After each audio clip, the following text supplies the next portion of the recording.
Sergio Perez, I think he was being sly here. He said that while he was going through his troubles, it provided a distraction from Christian Horner's escapades and accusations of harassment. He also did say that it also was a distraction from the problem with the cars, and he said that he had been complaining about the car before it dropped off, and subsequently, later on, Verstappen was complaining about it too.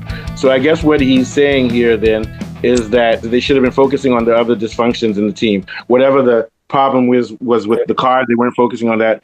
And they weren't focusing on Horner. I'm actually going to take his side a little bit because there's an issue with that car, and he warned people of that car, and it was a precipitous decline.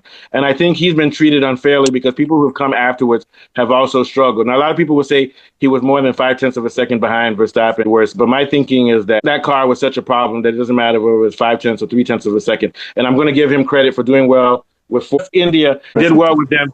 He won some races with them, came fourth overall as a driver with them, came second in the drivers with Red Bull, which means that if Verstappen hadn't been around, he would have won the championship. So I don't think we should disparage anybody who came just one place away from winning a championship. But it's just interesting that he's sort of like slyly giving shade to the rest of the team, saying basically, you guys made me the scapegoat, focusing on how I'm driving, but you weren't focusing on the car, and you weren't focusing on Horner, and you weren't focusing on the drama going within the team with the power struggle, but I become the scapegoat. But we see later on he's been justified because nobody's been able to manage that car. And even though Verstappen pushed it and came second in the Drivers' Championship, he did so when they still have severe problems with balance and with grip. What do you